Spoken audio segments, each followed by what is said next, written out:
BTV ਵੇਖ ਰਹੇ ਸਾਰੇ ਹੀ ਦਰਸ਼ਕਾਂ ਨੂੰ ਪਿਆਰ ਭਰੀ ਸਤਿ ਸ਼੍ਰੀ ਅਕਾਲ। ਮੈਂ ਸਿਮਰਨਜੀਤ ਕੌਰ ਲੈ ਕੇ ਹਾਜ਼ਰ ਹਾਂ ਕੈਨੇਡਾ ਅਤੇ ਅੰਤਰਰਾਸ਼ਟਰੀ ਖਬਰਾਂ ਦਾ ਬੁਲੇਟਿਨ। ਸਭ ਤੋਂ ਪਹਿਲਾਂ ਸ਼ੁਰੂਆਤ ਕਰਦੇ ਹਾਂ ਮੁੱਖ ਖਬਰਾਂ ਦੇ ਨਾਲ। ਟਰੂਡੋ ਨੇ ਸਿੰਗਾਪੁਰ 'ਚ ਟ੍ਰੇਡ ਅਤੇ ਬਿਜ਼ਨਸ ਨੂੰ ਕੀਤਾ ਪ੍ਰਮੋਟ। ਇੱਕ ਮੰਤਰੀ ਨੇ ਕਿਹਾ ਕੈਨੇਡਾ ਸਾਡੇ ਲਈ ਹੈ ਹੌਟਸਪੌਟ। BC ਦੇ ਵਿੱਚ ਖਾਲੀ ਬਿਲਡਿੰਗ 'ਚ ਹੋਏ ਧਮਾਕੇ ਦਾ ਮਾਮਲਾ। ਤਾਂਬੇ ਦੀ ਚੋਰੀ ਕਰਕੇ ਗੈਸ ਲਾਈਨ ਨੂੰ ਪਹੁੰਚਿਆ ਸੀ ਨੁਕਸਾਨ। ਵਾਟਰ ਰਿਸਟ੍ਰਿਕਸ਼ਨਸ ਨੂੰ ਲੈ ਕੇ ਵੈਨਕੂਵਰ ਦੀ ਰਿਪੋਰਟ ਆਈ ਸਾਹਮਣੇ। 4 ਹਫ਼ਤਿਆਂ ਵਿੱਚ $76,000 ਦਾ ਜੁਰਮਾਨਾ ਜਾਰੀ। ਕੈਲਗਰੀ ਦੇ ਡੇ ਕੇਅਰਸ ਵਿੱਚ ਈਕੋਲਾਈ ਦੇ ਮਾਮਲੇ ਵਧੇ। 96 ਕੇਸ ਦਰਜ, 22 ਬੱਚੇ ਹਸਪਤਾਲ 'ਚ ਦਾਖਲ। ਹੁਣ ਖਬਰਾਂ ਵਿਸਥਾਰ ਨਾਲ। ਪ੍ਰਧਾਨ ਮੰਤਰੀ ਜਸਟਿਨ ਟਰੂਡੋ ਸਿੰਗਾਪੁਰ ਦੌਰੇ ਤੇ ਹਨ, ਜਿੱਥੇ ਉਹਨਾਂ ਵੱਲੋਂ ਗਲੋਬਲ ਸਪਲਾਈ ਚੇਨਸ ਨੂੰ ਮਜ਼ਬੂਤ ਬਣਾਉਣ ਲਈ ਰਾਜਾਂ ਵਿੱਚ ਵੱਖ-ਵੱਖ ਸ਼ਹਿਰਾਂ ਦਾ ਦੌਰਾ ਕੀਤਾ ਗਿਆ ਅਤੇ ਵਿਚਾਰ ਵਟਾਂਦਰਾ ਕੀਤੀ ਗਈ। ਉੱਥੇ ਹੀ ਸਿੰਗਾਪੁਰ ਦੇ ਕਾਰੋਬਾਰ ਦੀ ਨਜ਼ਰ ਵੀ ਕੈਨੇਡਾ ਦੇ ਵੱਲ ਹੈ ਕਿ ਕੈਨੇਡਾ ਗ੍ਰੀਨ ਹਾਊਸ ਗੈਸ ਐਮਿਸ਼ਨਸ ਨੂੰ ਕਿਵੇਂ ਘਟਾ ਸਕਦਾ ਹੈ। ਬੀਤੇ ਦਿਨ ਜਸਟਿਨ ਟਰੂਡੋ ਨੇ ਰੀਜਨ ਦੇ ਬਿਜ਼ਨਸ ਲੀਡਰਸ ਨਾਲ 4 ਮੀਟਿੰਗਾਂ ਕੀਤੀਆਂ ਅਤੇ ਉਮੀਦ ਹੈ ਕਿ ਟਰੂਡੋ ਸਿੰਗਾਪੁਰ ਦੇ ਪ੍ਰਧਾਨ ਮੰਤਰੀ ਲੀ ਸ਼ਿਆਨ ਲੌਂਗ ਨਾਲ ਵੀ ਮੁਲਾਕਾਤ ਕਰਨਗੇ। ਇਸ ਦੌਰਾਨ ਐਗਰੀ ਫੂਡ ਪ੍ਰੋਡਕਟਸ ਦੀ ਸਸਟੇਨੇਬਲ ਸੋਰਸਿੰਗ 'ਚ ਇਨਵੈਸਟ ਕਰਨ ਵਾਲੇ ਕੰਪਨੀ ਦੇ chairman and managing director Vijay Iyengar ਨੇ ਪ੍ਰਧਾਨ ਮੰਤਰੀ ਜਸਟਿਨ ਟਰੂਡੋ ਨਾਲ ਮੁਲਾਕਾਤ ਕੀਤੀ। ਇਸ ਮੀਟਿੰਗ ਦੌਰਾਨ ਵਿਜੇ ਇਯੰਗਨਰ ਨੇ ਕਿਹਾ ਕਿ ਐਗਰੋ ਕ੍ਰੌਪ ਇੰਟਰਨੈਸ਼ਨਲ, ਜੋ ਪਹਿਲਾਂ ਹੀ ਸਸਕੈਚੁਅਨ ਅਤੇ ਅਲਬਰਟਾ ਵਿੱਚ ਕਾਫੀ ਨਿਵੇਸ਼ ਕਰ ਚੁੱਕੀ ਹੈ, ਹੁਣ ਇਸ ਵੱਲ ਦੇਖ ਰਹੀ ਹੈ ਕਿ ਗਲੋਬਲ ਗ੍ਰੀਨ ਹਾਊਸ ਗੈਸ ਦੇ ਐਮਿਸ਼ਨਸ ਨੂੰ ਘਟਾਉਣ ਲਈ ਕੀ ਕੀਤਾ ਜਾ ਸਕਦਾ ਹੈ ਅਤੇ ਇਹ ਦੇਖਦੇ ਹੋਏ ਕਿ ਫਿਊਚਰ ਲਈ ਕੀ ਸਹੀ ਹੈ, ਇਸ ਨੂੰ ਕਿਵੇਂ ਠੀਕ ਕੀਤਾ ਜਾ ਸਕਦਾ ਹੈ। ਜਿਸ ਤੋਂ ਫਿਊਚਰ ਇਨਵੈਸਟਮੈਂਟ ਬਾਰੇ ਗੱਲ ਕਰਦੇ ਹੋਏ ਇਯੰਗਨਰ ਨੇ ਕਿਹਾ ਕਿ ਕੈਨੇਡਾ ਸਾਡੇ ਲਈ ਇੱਕ ਹੌਟਸਪੌਟ ਹੈ। ਪ੍ਰਧਾਨ ਮੰਤਰੀ ਟਰੂਡੋ ਨੇ ਕੈਨੇਡਾ ਨੂੰ ਸਟੇਬਿਲਿਟੀ, ਗ੍ਰੋਥ ਐਂਡ ਡਾਇਵਰਸਿਟੀ ਦੇ ਸਥਾਨ ਵਜੋਂ ਸਿੰਗਾਪੁਰ ਨੂੰ ਦਰਸਾਇਆ ਹੈ, ਜੋ ਸਿੰਗਾਪੁਰ ਨੂੰ ਭਰੋਸੇਯੋਗਤਾ ਅਤੇ ਨੌਕਰੀ ਵਿੱਚ ਵਾਧਾ ਪ੍ਰਦਾਨ ਕਰੇਗਾ। ਪ੍ਰਧਾਨ ਮੰਤਰੀ ਇਸ ਹਫ਼ਤੇ ਏਸ਼ੀਆ ਵਿੱਚ ਹਨ, ਜਿੱਥੇ ਉਹ ਵਪਾਰ ਦੇ ਨਾਲ-ਨਾਲ ਕੈਨੇਡੀਅਨ ਊਰਜਾ ਅਤੇ ਉਤਪਾਦਾਂ ਨੂੰ ਉਤਸ਼ਾਹਿਤ ਕਰਨ, ਇੰਡੋ ਪੈਸੀਫਿਕ ਨੇਤਾਵਾਂ ਨਾਲ ਮੁਲਾਕਾਤ ਕਰਨਗੇ ਅਤੇ 2 ਸਿਖਰ ਸੰਮੇਲਨਾਂ ਵਿੱਚ ਸ਼ਾਮਲ ਹੋਣਗੇ। ਕੈਨੇਡਾ ਏਸ਼ੀਅਨ ਬਿਜ਼ਨਸ ਕੌਂਸਲ ਦੇ ਪ੍ਰਧਾਨ ਵੇਨ ਫੋਰਮਨ ਨੇ ਕਿਹਾ, ਇੱਥੇ ਕੈਨੇਡਾ ਦੇ ਹਿੱਤਾਂ ਨੂੰ ਉਤਸ਼ਾਹਿਤ ਕਰਨ ਦਾ ਇੱਕ ਵੱਡਾ ਹਿੱਸਾ ਸੀਨੀਅਰ ਸਰਕਾਰੀ ਅਤੇ ਸੀਨੀਅਰ ਨਿੱਜੀ ਖੇਤਰ ਦੇ ਨੇਤਾਵਾਂ ਵਿਚਕਾਰ ਲੋੜੀਂਦਾ ਸੰਪਰਕ ਹੈ। ਸਿੰਗਾਪੁਰ ਦਾ ਦੌਰਾ ਜਕਾਰਤਾ, ਇੰਡੋਨੇਸ਼ੀਆ ਵਿੱਚ ਰੁਕਣ ਤੋਂ ਬਾਅਦ ਕੀਤਾ ਗਿਆ ਹੈ, ਜਿੱਥੇ ਕੈਨੇਡਾ ਨੇ ਦੱਖਣ ਪੂਰਬੀ ਏਸ਼ੀਆਈ ਰਾਸ਼ਟਰਾਂ ਦੇ ਐਸੋਸੀਏਸ਼ਨ ਨਾਲ ਇੱਕ ਰਣਨੀਤਿਕ ਭਾਈਵਾਲੀ ਸ਼ੁਰੂ ਕੀਤੀ ਹੈ। ਭਾਈਵਾਲੀ ਨੂੰ ਇੱਕ ਪ੍ਰਤੀਕਾਤਮਕ ਸੰਕੇਤ ਮੰਨਿਆ ਜਾਂਦਾ ਹੈ, ਜੋ ਕਿ ਇੰਡੋ ਪੈਸੀਫਿਕ ਖੇਤਰ ਵਿੱਚ ਕੈਨੇਡਾ ਦੀ ਵਿਸਤ੍ਰਿਤ ਮੌਜੂਦਗੀ ਨੂੰ ਦਰਸਾਉਂਦਾ ਹੈ। ਟਰੂਡੋ ਨੇ ਕਿਹਾ ਕਿ ਇਹ ਏਸ਼ੀਆਨ ਵਿੱਚ 10 ਦੇਸ਼ਾਂ ਦੇ ਨਾਲ ਇੱਕ ਮੁਕਤ ਵਪਾਰ ਸਮਝੌਤੇ ਤੇ ਹੋ ਰਹੀ ਪ੍ਰਗਤੀ ਨੂੰ ਦਰਸਾਉਂਦਾ ਹੈ। ਪਿਛਲੇ ਮਹੀਨੇ BC ਦੇ ਡਾਊਨਟਾਊਨ ਨੂੰ ਹਿਲਾ ਦੇਣ ਵਾਲੇ ਧਮਾਕੇ 'ਚ ਇੱਕ ਨਵੀਂ ਜਾਂਚ ਸਾਹਮਣੇ ਆਈ ਹੈ, ਜਿਸ 'ਚ ਮਾਮਲੇ 'ਚ ਜਾਂਚ ਕਰ ਰਹੇ ਅਧਿਕਾਰੀਆਂ ਨੂੰ ਸਬੂਤ ਮਿਲੇ ਹਨ। ਅਧਿਕਾਰੀਆਂ ਨੇ ਦੱਸਿਆ ਕਿ ਪ੍ਰਿੰਸ ਜਾਰਜ BC ਦੀ ਖਾਲੀ ਬਿਲਡਿੰਗ 'ਚ ਧਮਾਕੇ ਤੋਂ ਪਹਿਲਾਂ ਤਾਂਬੇ ਦੀ ਪਾਈਪ ਦੀ ਚੋਰੀ ਹੋਈ ਸੀ, ਜਿਸ ਕਰਕੇ ਕੁਦਰਤੀ ਗੈਸ ਲਾਈਨ ਨੂੰ ਨੁਕਸਾਨ ਪਹੁੰਚਿਆ ਸੀ। 22 ਅਗਸਤ ਨੂੰ 4th ਐਵੇਨਿਊ ਅਤੇ ਡੋਮਿਨੀਅਨ ਸਟਰੀਟ ਦੇ ਨੇੜੇ ਇੱਕ ਛੱਡੀ ਹੋਈ ਇਮਾਰਤ ਦੇ ਅੰਦਰ ਧਮਾਕਾ ਹੋਣ ਕਾਰਨ 3 ਲੋਕਾਂ ਨੂੰ ਹਸਪਤਾਲ ਵਿੱਚ ਭਰਤੀ ਕਰਵਾਇਆ ਗਿਆ ਸੀ, ਜਿਸ ਨਾਲ ਨੇੜਲੀਆਂ ਦੁਕਾਨਾਂ ਦੀਆਂ ਖਿੜਕੀਆਂ ਟੁੱਟ ਗਈਆਂ ਸਨ ਅਤੇ ਮਲਬਾ ਗਲੀਆਂ ਵਿੱਚ ਉੱਡ ਗਿਆ ਸੀ।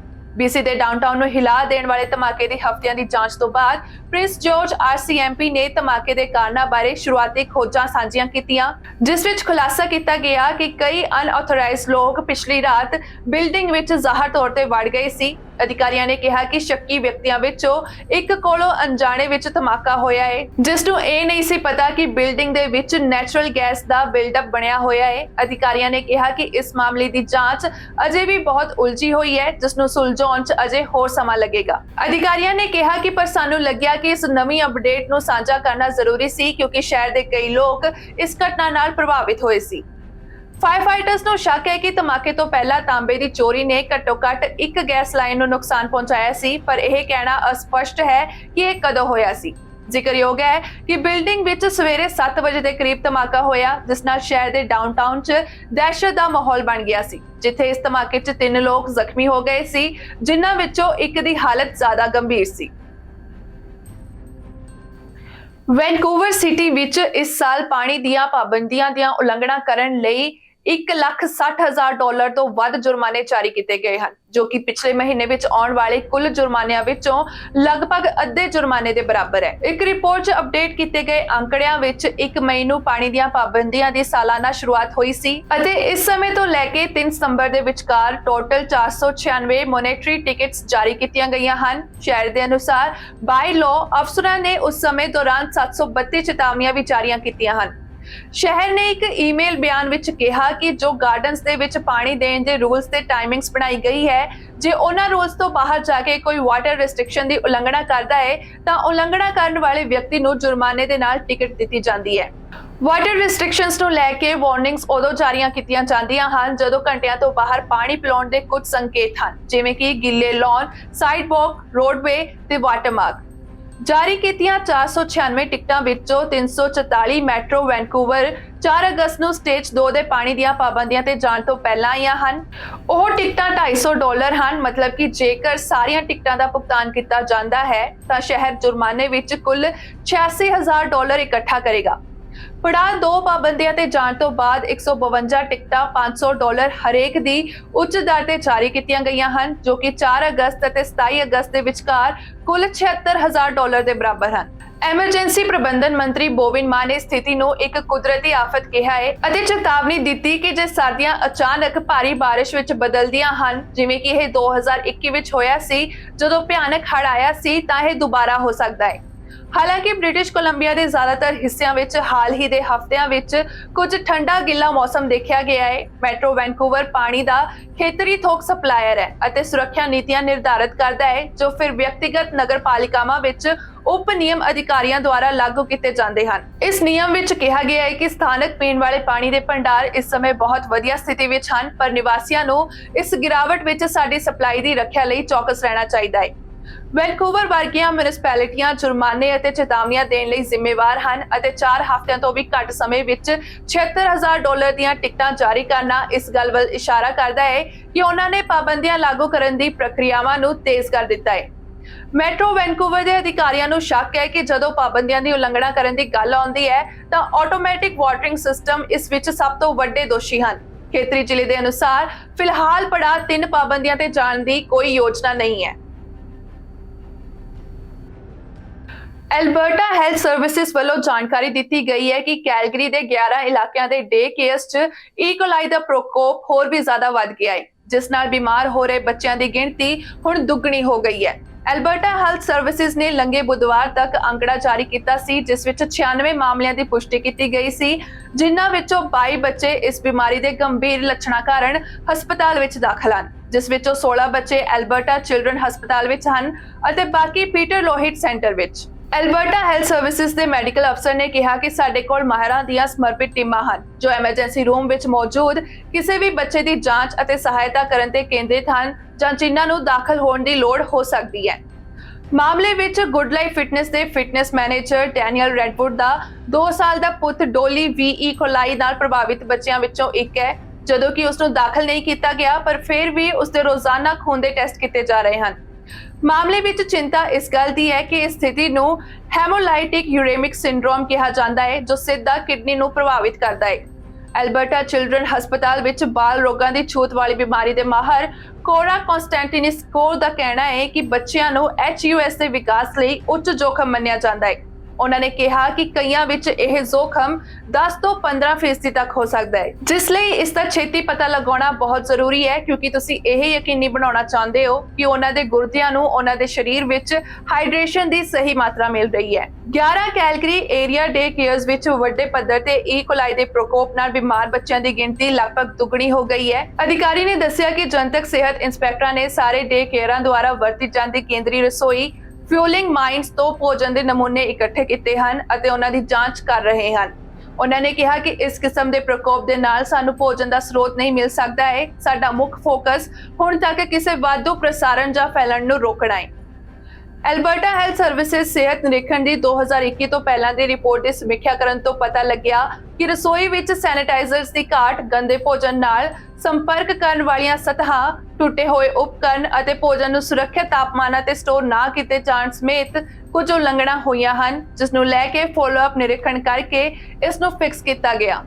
ਜਾਣਕਾਰੀ ਮੁਤਾਬਕ ਕੈਲਗਰੀ ਵਿੱਚ 6 ਫਿਊਲਿੰਗ ਬ੍ਰੇਨ ਅਕੈਡਮੀ ਸਥਾਨ ਅਤੇ 5 ਹੋਰ ਸਾਈਟਾਂ ਇਸ ਮੁੱਦੇ ਦੇ ਹੱਲ ਹੋਣ ਤੱਕ ਬੰਦ ਰਹਿਣਗੇ। ਸਾਰੇ ਡੇ ਕੇਅਰਾਂ ਵਿੱਚ ਕੇਸਾਂ ਦੀ ਪੁਸ਼ਟੀ ਨਹੀਂ ਹੋਈ ਹੈ, ਪਰ ਕਹਿੰਦੇ ਹਨ ਕਿ ਇਹ ਕਦਮ ਇੱਕ ਸਾਵਧਾਨੀ ਉਪਾਅ ਹੈ। ਐਲਬਰਟਾ ਹੈਲਥ ਸਰਵਿਸਿਜ਼ ਨੇ ਇਹਨਾਂ ਡੇ ਕੇਅਰਸ ਵਿੱਚ ਬੱਚਿਆਂ ਦੇ ਮਾਪਿਆਂ ਲਈ ਜਾਣਕਾਰੀ ਵਾਲੀ ਇੱਕ ਕੇਂਦਰੀ ਵੈਬਸਾਈਟ ਸ਼ੁਰੂ ਕੀਤੀ ਹੈ, ਜਿਸ ਵਿੱਚ ਲੱਛਣਾਂ ਦੀ ਸੂਚੀ ਸ਼ਾਮਲ ਹੈ। ਜੇਕਰ ਕਿਸੇ ਬੱਚੇ ਜਾਂ ਘਰ ਵਿੱਚ ਕਿਸੇ ਹੋਰ ਵਿਅਕਤੀ ਵਿੱਚ ਲੱਛਣ ਹੋਣ ਤਾਂ ਕੀ ਕਰਨਾ ਚਾਹੀਦਾ ਹੈ ਅਤੇ ਈਕੋਲਾਈ ਦੇ ਬਿਮਾਰ ਹੋਣ ਤੋਂ ਜੋਖਮ ਨੂੰ ਕਿਵੇਂ ਘੱਟ ਕਰਨਾ ਚਾਹੀਦਾ ਹੈ, ਇਹ ਦੱਸਿਆ ਗਿਆ ਹੈ। AHS ਇਹ ਵੀ ਕਹਿੰਦਾ ਹੈ ਕਿ ਉਸਨੇ ਮਾਪਿਆਂ ਅਤੇ ਸਟਾਫ ਲਈ ਸਾਰੇ ਡੇ ਕੇਅਰਸ ਨੂੰ 2000 ਤੋਂ ਵੱਧ ਸਟੂਲ ਸੈਂਪਲ ਟੈਸਟਿੰਗ ਕਿੱਟਾਂ ਵੀ ਪ੍ਰਦਾਨ ਕੀਤੀਆਂ ਹਨ। ਕੈਨੇਡਾ ਵਿੱਚ ਪੜ੍ਹਨ ਗਏ 300 ਤੋਂ ਵੱਧ ਵਿਦਿਆਰਥੀਆਂ ਨੇ ਕਾਲਜਾਂ ਵੱਲੋਂ ਰਿਹਾਇਸ਼ ਮੁਹੱਈਆ ਨਾ ਕਰਵਾਉਣ ਦੇ ਰੋਸ ਵਜੋਂ ਸੰਘਰਸ਼ ਵਿੱਢ ਦਿੱਤਾ ਹੈ। ਇਹਨਾਂ ਵਿੱਚ ਬਹੁਤੇ ਪੰਜਾਬੀ ਹਨ। ਦੋਸ਼ ਹਨ ਕਿ ਦਾਖਲਾ ਪ੍ਰਕਿਰਿਆ ਦੌਰਾਨ ਕੀਤੇ ਵਾਅਦਿਆਂ ਦੇ ਬਾਵਜੂਦ ਇਹ ਕਾਲਜ ਰਿਹਾਇਸ਼ ਮੁਹੱਈਆ ਕਰਵਾਉਣ ਵਿੱਚ ਨਾਕਾਮ ਰਹੇ ਹਨ, ਜਿਸ ਕਾਰਨ ਕੈਂਪਸ ਦੇ ਬਾਹਰ ਵਿਦਿਆਰਥੀਆਂ ਵੱਲੋਂ ਧਰਨਾ ਦਿੱਤਾ ਗਿਆ। ਸੈਂਕੜੇ ਅੰਤਰਰਾਸ਼ਟਰੀ ਵਿਦਿਆਰਥੀ ਨਾਰਥ ਬੇ ਦੇ ਕੈਨਾਡੋਰ ਕਾਲਜ ਅਤੇ ਨਿਪਸਿੰਗ ਯੂਨੀਵਰਸਿਟੀ ਪੜ੍ਹਨ ਆਏ ਹਨ। ਕਾਲਜਾਂ ਵੱਲੋਂ ਰਿਹਾਇਸ਼ ਮੁਹੱਈਆ ਕਰਵਾਉਣ ਦੇ ਵਾਅਦੇ ਤੋਂ ਭੱਜਣ ਕਾਰਨ ਨਾਰਥ ਬੇ ਦੇ ਵਿਦਿਆਰਥੀਆਂ ਨੇ ਪੱਕਾ ਮੋਰਚਾ ਲਾ ਦਿੱਤਾ ਹੈ। ਯੂਨੀਵਰਸਿਟੀ ਨੇ ਈਮੇਲ ਰਾਹੀਂ ਵਿਦਿਆਰਥੀਆਂ ਨਾਲ ਇਹ ਵਾਅਦਾ ਕੀਤਾ ਸੀ ਕਿ ਉਹ ਰਿਹਾਇਸ਼ ਮੁਹੱਈਆ ਕਰਵਾਉਣਗੇ, ਪਰ ਇੱਥੇ ਆਉਣ ਉੱਤੇ ਵਿਦਿਆਰਥੀਆਂ ਨੂੰ ਕਿਹਾ ਗਿਆ ਕਿ ਸਾਰੇ ਕਮਰੇ ਪਹਿਲਾਂ ਹੀ ਭਰ ਚੁੱਕੇ ਹਨ। ਵਿਦਿਆਰਥੀ ਮੋਟਲਾਂ ਵਿੱਚ $140 ਤੋਂ ਲੈ ਕੇ $200 ਤੱਕ ਇੱਕ ਰਾਤ ਦਾ ਕਿਰਾਇਆ ਭਰਨ ਲਈ ਮਜਬੂਰ ਹਨ। ਇਹ ਰਿਹਾਇਸ਼ ਵੀ ਆਰਜ਼ੀ ਹੈ। ਜਿਹੜੇ ਵਿਦਿਆਰਥੀ ਬ੍ਰੈਂਪਟਨ ਤੋਂ ਟੈਕਸੀਆਂ ਰਾਹੀਂ ਰੋਜ਼ਾਨਾ ਆ ਜਾ ਰਹੇ ਹਨ, ਉਹ ਪ੍ਰਤੀ ਵਿਅਕਤੀ $120 ਤੋਂ ਲੈ ਕੇ $140 ਤੱਕ ਭਾੜਾ ਦੇ ਰਹੇ ਹਨ।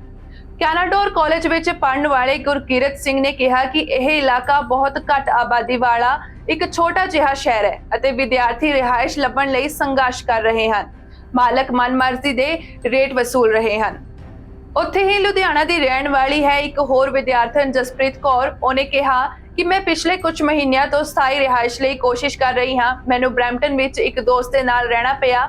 ਨਤੀਜੇ ਵਜੋਂ ਉੱਤਰੀ ਖਾੜੀ ਵਿੱਚ ਰੋਜ਼ਾਨਾ ਆਉਣਾ ਜਾਣਾ ਸੀ, ਜਿਸ ਵਿੱਚ ਮੈਨੂੰ ਜਨਤਕ ਟਰਾਂਸਪੋਰਟ ਤੇ ਲਗਭਗ $100 ਦਾ ਖਰਚਾ ਆਉਂਦਾ ਸੀ। ਜ਼ਿਕਰਯੋਗ ਹੈ ਕਿ ਕੈਨੇਡਾ ਵਿੱਚ ਕਈ ਸ਼ਹਿਰਾਂ 'ਚ ਵਿਦਿਆਰਥੀਆਂ ਨੂੰ ਰਹਿਣ ਲਈ ਥਾਂ ਨਾ ਮਿਲਣ ਤੇ ਕਈ ਸਮੱਸਿਆਵਾਂ ਦਾ ਸਾਹਮਣਾ ਕਰਨਾ ਪੈ ਰਿਹਾ ਹੈ। ਪਾਕਿਸਤਾਨ ਦੇ ਖੈਬਰ ਪਖਤੂਨਖਵਾ ਸੂਬੇ ਤੋਂ ਇੱਕ ਵੱਡੀ ਖਬਰ ਸਾਹਮਣੇ ਆਈ ਹੈ। ਖੈਬਰ ਪਖਤੂਨਖਵਾ ਖੇਤਰ 'ਚ ਸਰਕਾਰੀ ਸੁਰੱਖਿਆ ਬਲਾਂ ਅਤੇ ਅੱਤਵਾਦੀਆਂ ਵਿਚਾਲੇ ਹਿੰਸਕ ਝੜਪ ਹੋਈ। ਇਸ ਮੁਕਾਬਲੇ 'ਚ 4 ਪਾਕਿਸਤਾਨੀ ਸੈਨਿਕ ਅਤੇ 12 ਅੱਤਵਾਦੀ ਮਾਰੇ ਗਏ ਸਨ। ਫੈਜ਼ ਦੀ media wing inter services public relations ਨੇ ਇੱਕ ਬਿਆਨ 'ਚ ਕਿਹਾ ਕਿ ਇਹ ਝੜਪ ਚਿਤਰਾਲ ਜ਼ਿਲ੍ਹੇ 'ਚ ਹੋਈ। ਖਬਰ ਏਜੰਸੀ ਨੇ ਦੱਸਿਆ ਕਿ ਇਹ ਘਟਨਾ ਉਦੋਂ ਵਾਪਰੀ ਜਦੋਂ ਨਵੇਂ ਹਥਿਆਰਾਂ ਨਾਲ ਲੈਸ ਅੱਤਵਾਦੀਆਂ ਨੇ ਇੱਕ ਸਮੂਹ ਨੇ ਪਾਕਿਸਤਾਨ ਅਫਗਾਨਿਸਤਾਨ ਸਰਹੱਦ ਦੇ ਨੇੜੇ ਸਥਿਤ 2 ਪਾਕਿਸਤਾਨੀ ਫੌਜੀ ਚੌਂਕੀਆਂ ਤੇ ਹਮਲਾ ਕੀਤਾ। ਬੀਤੇ ਦਿਨ ਦੇ ਬਿਆਨ 'ਚ ਕਿਹਾ ਗਿਆ ਕਿ ਸੁਰੱਖਿਆ ਬਲਾਂ ਨੇ ਅੱਤਵਾਦੀਆਂ ਨੂੰ ਭਾਰੀ ਨੁਕਸਾਨ ਪਹੁੰਚਾਇਆ ਅਤੇ ਆਪਰੇਸ਼ਨ 'ਚ ਬਚੇ ਹੋਰ ਅੱਤਵਾਦੀਆਂ ਨੂੰ ਖਤਮ ਕਰਨ ਲਈ ਇਲਾਕੇ ਦੀ ਤਲਾਸ਼ ਕੀਤੀ ਜਾ ਰਹੀ ਸੀ। ਅਮਰੀਕਾ 'ਚ ਰਹਿ ਰਹੇ 11 ਲੱਖ ਭਾਰਤੀ ਗ੍ਰੀਨ ਕਾਰਡ ਲੈਣ ਦੀ ਉਡੀਕ ਕਰ ਰਹੇ ਹਨ। ਇਹ ਦਾਅਵਾ ਅਮਰੀਕਾ ਦੀ ਥਿੰਕ ਟੈਂਕ ਕੈਟੋ ਇੰਸਟੀਚਿਊਟ ਦੀ ਰਿਪੋਰਟ ਵਿੱਚ ਕੀਤਾ ਗਿਆ ਹੈ। ਇਸ ਮੁਤਾਬਕ ਅਮਰੀਕਾ 'ਚ ਰੁਜ਼ਗਾਰ ਲਈ ਗ੍ਰੀਨ ਕਾਰਡ ਲਈ ਅਪਲਾਈ ਕਰਨ ਵਾਲੇ ਭਾਰਤੀਆਂ ਦੀ ਗਿਣਤੀ 11 ਲੱਖ ਤੱਕ ਹੈ। ਇਹਨਾਂ ਵਿੱਚੋਂ 4 ਲੱਖ ਲੋਕ ਅਜਿਹੇ ਹਨ ਜਿਨ੍ਹਾਂ ਦੀ ਗ੍ਰੀਨ ਕਾਰਡ ਮਿਲਣ ਤੱਕ ਮੌਤ ਹੋ ਚੁੱਕੀ ਹੋਵੇਗੀ। ਅਮਰੀਕਾ ਵਿੱਚ ਪ੍ਰਵਾਸੀਆਂ ਨੂੰ ਪੱਕੇ ਤੌਰ ਤੇ ਰਹਿਣ ਲਈ ਗ੍ਰੀਨ ਕਾਰਡ ਜਾਂ ਪਰਮਨੈਂਟ ਰੈਜ਼ੀਡੈਂਟ ਕਾਰਡ ਦਿੱਤਾ ਜਾਂਦਾ ਹੈ। ਅਮਰੀਕਾ ਵਿੱਚ ਰੁਜ਼ਗਾਰ ਆਧਾਰਿਤ ਨਾਗਰਿਕਤਾ ਲਈ 18 ਲੱਖ ਲੋਕਾਂ ਦੀਆਂ ਅਰਜ਼ੀਆਂ ਪੈਂਡਿੰਗ ਹਨ। ਇਹਨਾਂ ਚੋਂ 63% ਯਾਨੀ 11 ਲੱਖ ਭਾਰਤੀਆਂ ਨੇ ਅਪਲਾਈ ਕੀਤਾ ਹੈ। ਗ੍ਰੀਨ ਕਾਰਡ ਨੂੰ ਸਰਕਾਰੀ ਭਾਸ਼ਾ ਵਿੱਚ ਪਰਮਨੈਂਟ ਰੈਜ਼ੀਡੈਂਟ ਕਾਰਡ ਕਿਹਾ ਜਾਂਦਾ ਹੈ। ਕਿਸੇ ਨੂੰ ਗ੍ਰੀਨ ਕਾਰਡ ਮਿਲਣ ਦਾ ਮਤਲਬ ਹੈ ਕਿ ਉਹ ਵਿਅਕਤੀ ਉਸ ਥਾਂ ਤੇ ਪੱਕੇ ਤੌਰ ਤੇ ਰਹਿ ਸਕਦਾ ਹੈ। ਸਾਰੇ ਦੇਸ਼ ਇੱਕ ਨਿਸ਼ਚਿਤ ਸੀਮਾ ਦੇ ਅੰਦਰ ਲੋਕਾਂ ਨੂੰ ਇਹ ਕਾਰਡ ਦਿੰਦੇ ਹਨ। ਅਮਰੀਕਾ ਦੀ ਥਿੰਕ ਟੈਂਕ ਕੈਟੋ ਇੰਸਟੀਚਿਊਟ ਨੇ ਆਪਣੀ ਰਿਪੋਰਟ 'ਚ ਕਿਹਾ ਕਿ ਫੈਮਿਲੀ ਸਪਾਂਸਰ ਸਿਸਟਮ ਦੇ ਤਹਿਤ ਕਰੀਬ 83 ਲੱਖ ਨਾਗਰਿਕਤਾ ਅਰਜ਼ੀਆਂ ਪੈਂਡਿੰਗ ਹਨ। ਰਿਪੋਰਟ ਮੁਤਾਬਕ ਭਾਰਤ ਦੇ ਲੋਕਾਂ ਨੂੰ ਗ੍ਰੀਨ ਕਾਰਡ ਲੈਣ ਲਈ 134 ਸਾਲ ਦਾ ਇੰਤਜ਼ਾਰ ਦਾ ਸਮਾਂ ਲੱਗੇਗਾ। ਗ੍ਰੀਨ ਕਾਰਡ ਲਈ ਦਿੱਤੀਆਂ ਅਰਜ਼ੀਆਂ ਵਿੱਚੋਂ 4,24,000 ਬਿਨੇਕਾਰਾਂ ਦੀ ਨਾਗਰਿਕਤਾ ਮਿਲਣ ਤੋਂ ਪਹਿਲਾਂ ਹੀ ਮੌਤ ਹੋ ਚੁੱਕੀ ਸੀ। ਇਹਨਾਂ ਚੋਂ 90% ਭਾਰਤੀ ਹੋਣਗੇ। ਅਮਰੀਕਾ ਵਿੱਚ ਵਿਗਿਆਨ, ਟੈਕਨੋਲੋਜੀ ਅਤੇ ਇੰਜੀਨੀਅਰਿੰਗ ਦੇ ਖੇਤਰ ਵਿੱਚ ਕੰਮ ਕਰਨ ਵਾਲੇ ਜ਼ਿਆਦਾਤਰ ਲੋਕ ਭਾਰਤੀ ਅਤੇ ਚੀਨੀ ਨਾਗਰਿਕ ਹਨ। ਫਿਰ ਵੀ ਹਰ ਸਾਲ ਇਹਨਾਂ ਵਿੱਚੋਂ ਕੁਝ ਨੂੰ ਹੀ ਗ੍ਰੀਨ ਕਾਰਡ ਮਿਲਦਾ ਹੈ। ਗ੍ਰੀਨ ਕਾਰਡ ਲਈ ਭਾਰਤੀਆਂ ਦਾ ਵਾਧਾ ਇੰਤਜ਼ਾਰ ਇੱਕ ਵੱਡੀ ਸਮੱਸਿਆ ਬਣ ਗਿਆ ਹੈ। ਇਕਨੋਮਿਕ ਟਾਈਮਜ਼ ਨੇ ਵਿਦੇਸ਼ ਮੰਤਰਾਲੇ ਦੇ ਹਵਾਲੇ ਨਾਲ ਕਿਹਾ ਕਿ 2021 ਵਿੱਚ ਅਮਰੀਕਾ ਜਾਣ ਵਾਲੇ 7.88 ਲੱਖ ਲੋਕਾਂ ਨੇ ਆਪਣੀ ਭਾਰਤੀ ਨਾਗਰਿਕਤਾ ਛੱਡ ਦਿੱਤੀ ਹੈ। ਦੂਜੇ ਨੰਬਰ ਤੇ ਆਸਟ੍ਰੇਲੀਆ ਰਿਹਾ, ਜਿੱਥੇ 23,533 ਭਾਰਤੀਆਂ ਨੇ ਆਪਣੀ ਨਾਗਰਿਕਤਾ ਛੱਡ ਦਿੱਤੀ। ਇਸ ਤੋਂ ਬਾਅਦ ਕੈਨੇਡਾ ਤੀਜੇ ਸਥਾਨ ਤੇ ਹੈ ਅਤੇ ਬ੍ਰਿਟੇਨ ਚੌਥੇ ਸਥਾਨ ਤੇ ਰਿਹਾ। ਜਾਣਕਾਰੀ ਮੁਤਾਬਕ ਭਾਰਤ ਸਰਕਾਰ ਨੇ ਵੀ ਪ੍ਰਵਾਸੀ ਭਾਰਤੀਆਂ ਦੀ ਸਹੂਲਤ ਲਈ ਕਈ ਅਹਿਮ ਕਦਮ ਚੁੱਕੇ ਹਨ। ਆਪਣੀ ਅਮਰੀਕਾ ਫੇਰੀ ਦੌਰਾਨ ਪੀਐਮ ਮੋਦੀ ਨੇ ਘੋਸ਼ਣਾ ਕੀਤੀ ਸੀ ਕਿ H1B ਵੀਜ਼ਾ ਵਾਲੇ ਲੋਕਾਂ ਨੂੰ ਹੁਣ ਆਪਣੇ ਵਰਕ ਵੀਜ਼ਾ ਨੂੰ ਰੀਨਿਊ ਕਰਨ ਲਈ ਕਿਤੇ ਨਹੀਂ ਜਾਣਾ ਪਵੇਗਾ। ਇਹਨਾਂ ਦਾ ਨਵੀਨੀਕਰਨ ਅਮਰੀਕਾ ਵਿੱਚ ਹੀ ਹੋਵੇਗਾ। ਇਸ ਤੋਂ ਇਲਾਵਾ ਬੈਂਗਲੌਰ ਅਤੇ ਅਹਿਮਦਾਬਾਦ ਵਿੱਚ ਅਮਰੀਕੀ ਕੌਂਸਲੇਟ ਦਫ਼ਤਰ ਖੋਲ੍ਹਣ ਦਾ ਵੀ ਐਲਾਨ ਕੀਤਾ ਗਿਆ ਸੀ। ਪਾਕਿਸਤਾਨ ਦੇ ਸੂਬਾ ਸਿੰਘ 'ਚ ਅਰਾਜਕਤਾ, ਅਗਵਾ ਤੇ ਫਿਰੌਤੀ ਦੀ ਮੰਗ ਤੋਂ ਪਰੇਸ਼ਾਨ ਹਿੰਦੂਆਂ ਦਾ ਪ੍ਰਦਰਸ਼ਨ ਜਾਰੀ ਹੈ। ਕਾਸ਼ਮੀਰ ਜ਼ਿਲ੍ਹੇ 'ਚ ਵਪਾਰੀ ਅਤੇ ਉਸਦੇ ਬੇਟੇ ਨੂੰ ਅਗਵਾ ਕਰਨ ਤੋਂ ਬਾਅਦ ਫਿਰੌਤੀ ਦੀ ਮੰਗ ਤੇ ਕਾਨੂੰਨ ਵਿਵਸਥਾ ਦੀ ਖਰਾਬ ਸਥਿਤੀ ਨੂੰ ਲੈ ਕੇ ਪ੍ਰਦਰਸ਼ਨ ਕਰ ਰਹੇ ਹਿੰਦੂਆਂ ਤੇ ਪੁਲਿਸ ਨੇ ਬੇਰਹਿਮੀ ਨਾਲ ਲਾਠੀਚਾਰਜ ਕਰ ਦਿੱਤਾ। ਇਸ ਨਾਲ ਕਈ ਲੋਕ ਗੰਭੀਰ ਰੂਪ ਵਿੱਚ ਜ਼ਖਮੀ ਵੀ ਹੋ ਗਏ। ਕਾਂਦਕੋਟ ਤੇ ਕਾਟਵਾ ਖੇਤਰ ਤੋਂ ਕਰੀਬ 25 ਦਿਨ ਪਹਿਲਾਂ ਅਗਵਾ ਵਪਾਰੀ ਅਤੇ ਉਸਦੇ ਪੁੱਤਰ ਨੂੰ ਛਡਾਉਣ 'ਚ ਨਾਕਾਮ ਰਹੀ ਪੁਲਿਸ ਵਿਰੁੱਧ ਲੋਕਾਂ ਦਾ ਗੁੱਸਾ ਪ੍ਰਦਰਸ਼ਨ ਦੇ ਰੂਪ 'ਚ ਸਾਹਮਣੇ ਆਇਆ। ਇੰਟਰਨੈਟ ਮੀਡੀਆ ਤੇ ਪ੍ਰਸਾਰਿਤ ਵੀਡੀਓ 'ਚ ਕਈ ਲੋਕਾਂ ਦੇ ਸਿਰ 'ਚੋਂ ਖੂਨ ਨਿਕਲ ਕੇ ਧੌਣ ਤੱਕ ਵਗਦਾ ਨਜ਼ਰ ਆਇਆ। ਸਥਾਨਕ ਪ੍ਰੈਸ ਰਿਪੋਰਟਰ ਨੇ ਦੱਸਿਆ ਕਿ ਪਿਛਲੇ 5 ਮਹੀਨਿਆਂ 'ਚ ਇਸ ਖੇਤਰ 'ਚ 100 ਤੋਂ ਜ਼ਿਆਦਾ ਲੋਕ ਅਗਵਾ ਕੀਤੇ ਜਾ ਚੁੱਕੇ ਹਨ। ਇਹਨਾਂ 'ਚ ਹਿੰਦੂ ਤੇ ਮੁਸਲਮਾਨ ਦੋਵੇਂ ਹਨ। ਜਾਣਕਾਰੀ ਮੁਤਾਬਕ ਕਾਸ਼ਮੀਰ ਜ਼ਿਲ੍ਹੇ 'ਚ ਵੱਡੀ ਗਿਣਤੀ 'ਚ ਹਿੰਦੂ ਕਾਰੋਬਾਰੀ ਰਹਿੰਦੇ ਹਨ ਜੋ ਡਾਕੂਆਂ ਤੇ ਆਸਾਨ ਨਿਸ਼ਾਨੇ ਤੇ ਹਨ।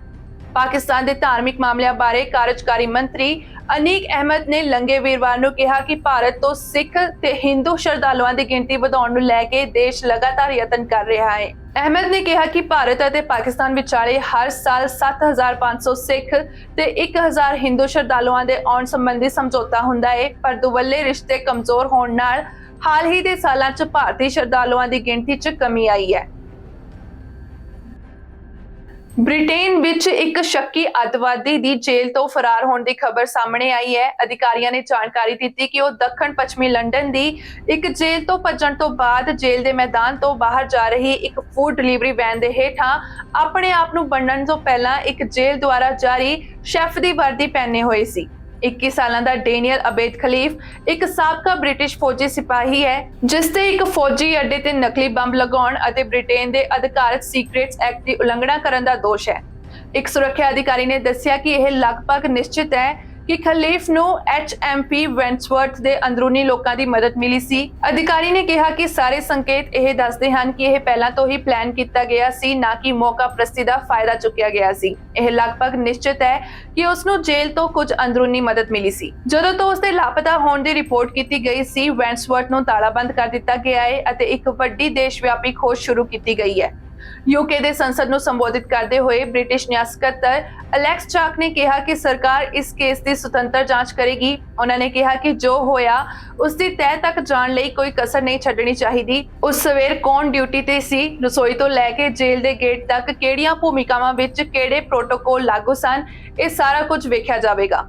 ਮੰਨਿਆ ਜਾਂਦਾ ਹੈ ਕਿ ਖਲੀਫ ਭੱਜਣ ਵੇਲੇ ਵੈਂਟਸਵਰਥ ਰਸੋਈ ਵਿੱਚ ਕੰਮ ਕਰ ਰਿਹਾ ਸੀ। ਉਸਨੇ ਸ਼ੈਫ ਦੀ ਚਿੱਟੀ ਟੀ-ਸ਼ਰਟ, ਲਾਲ ਅਤੇ ਚਿੱਟੇ ਰੰਗ ਦੀ ਚੈਕਰ ਵਾਲੀ ਪੈਂਟ ਅਤੇ ਭੂਰੇ ਰੰਗ ਦੇ ਸਟੀਲ ਦੇ ਟੋ ਕੈਪ ਬੂਟ ਪਾਏ ਹੋਏ ਸਨ। ਪੁਲਿਸ ਨੇ ਲੋਕਾਂ ਨੂੰ ਉਸ ਤੋਂ ਬਚਣ ਅਤੇ ਉਸ ਨੂੰ ਘਰ ਦੇ ਅੰਦਰ ਨਾ ਵਾੜਨ ਲਈ ਕਿਹਾ ਹੈ। ਨਾਲ ਹੀ ਅਧਿਕਾਰੀਆਂ ਨੂੰ ਇਸ ਬਾਰੇ ਜਾਣਕਾਰੀ ਦੇਣ ਲਈ ਵੀ ਕਿਹਾ ਹੈ। BBC ਦੇ ਅਨੁਸਾਰ ਖਲੀਫ ਤੇ ਜਨਵਰੀ ਵਿੱਚ UK ਦੇ ਰੱਖਿਆ ਮੰਤਰਾਲੇ ਦੀ ਸਾਈਟ ਦੇ ਬਾਹਰ ਤਾਰਾਂ ਨਾਲ 3 ਡੱਬੇ ਰੱਖਣ ਦਾ ਦੋਸ਼ ਹੈ। ਉਸ ਤੇ ਈਰਾਨ ਲਈ ਕੰਮ ਕਰਨ ਅਤੇ ਰੱਖਿਆ ਮੰਤਰਾਲੇ ਦੇ ਡੇਟਾਬੇਸ ਤੋਂ ਸੈਨਿਕਾਂ ਬਾਰੇ ਸੰਵੇਦਨਸ਼ੀਲ ਨਿੱਜੀ ਜਾਣਕਾਰੀ ਇਕੱਠੀ ਕਰਨ ਦਾ ਵੀ ਦੋਸ਼ ਹੈ। ਹਾਲਾਂਕਿ ਉਸਨੇ ਆਪਣੇ ਤੇ ਲੱਗੇ ਸਾਰੇ ਦੋਸ਼ਾਂ ਤੋਂ ਇਨਕਾਰ ਕੀਤਾ ਹੈ।